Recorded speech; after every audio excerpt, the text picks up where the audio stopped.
Opochtli, dios del agua y la innovación.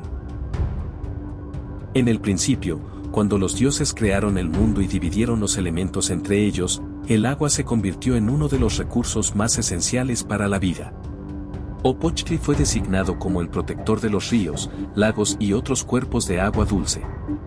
Su dominio abarcaba no solo las aguas en sí, sino también las actividades humanas que dependían de ellas, como la pesca y la caza acuática. Opochtli era considerado un dios benevolente, preocupado por el bienestar de los pueblos que habitaban cerca del agua. En muchas representaciones, aparece como un hombre fuerte y hábil, con herramientas en sus manos que simbolizan sus enseñanzas y su conexión con la naturaleza. Una de las historias más conocidas sobre Opochtli es su papel como inventor. Según la leyenda, Opochtli observaba a los humanos mientras intentaban pescar con las manos desnudas y cazaban aves acuáticas con métodos rudimentarios. Compadecido de su esfuerzo, decidió enseñarles cómo crear herramientas que facilitaran estas actividades.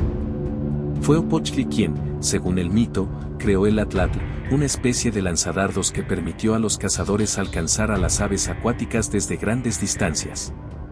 También se le atribuye la invención de las redes de pesca, los anzuelos y las canoas. Estas invenciones no solo mejoraron la vida de los pueblos mexicas, sino que también los convirtieron en expertos en el manejo de los recursos acuáticos, fortaleciendo su relación con el entorno natural. Opochtli tuvo un papel especial en el lago Texcoco, el cuerpo de agua donde se estableció la gran ciudad de Tenochtitlán. Como dios protector del agua, Opochtli ayudó a los mexicas a prosperar en este entorno aparentemente hostil, enseñándoles a construir chinampas, las islas artificiales que se utilizaban para la agricultura. La presencia de Opochtli se sentía en cada rincón del lago. Se decía que las aguas calmadas eran una señal de su favor, mientras que las tormentas repentinas eran un recordatorio de la necesidad de respetar el equilibrio natural. Los pescadores y agricultores del lago rendían homenaje a Opochtli, ofreciéndole flores, peces y aves en rituales diseñados para asegurar su protección. Como muchas deidades mesoamericanas, Opochtli tiene una naturaleza dual.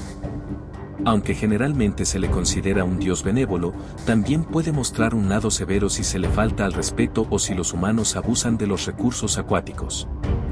En algunas versiones de la leyenda, se dice que, cuando los pueblos olvidaban rendirle tributo, él desataba tormentas o secaba partes del lago para recordarle su dependencia de su favor.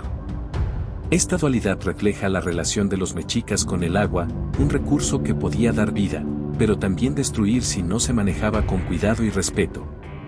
En el calendario ritual mexica, Opochtli era honrado durante ceremonias que coincidían con la temporada de lluvias y la recolección de alimentos del agua. Estas celebraciones incluían danzas y ofrendas.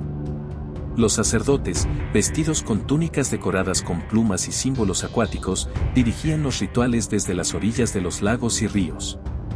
En algunos relatos, se dice que Opochtli prefería ofrendas sencillas, como flores y frutos. Los pueblos que dependían de los recursos acuáticos consideraban a Opochtli no solo como un dios, sino como un maestro y protector. Aunque Opochtli no es tan prominente como otras deidades mexicas, su influencia sigue siendo evidente. Su historia nos recuerda la importancia del ingenio humano y de respetar la naturaleza como fuente de vida. La leyenda de Opochtli destaca la interconexión entre los dioses, los humanos y el medio ambiente en la cosmovisión mesoamericana. Gracias por ver estos videos, te invito a que veas con más detalle los videos de cada uno de los dioses mexicas, a que des me gusta y te suscribas.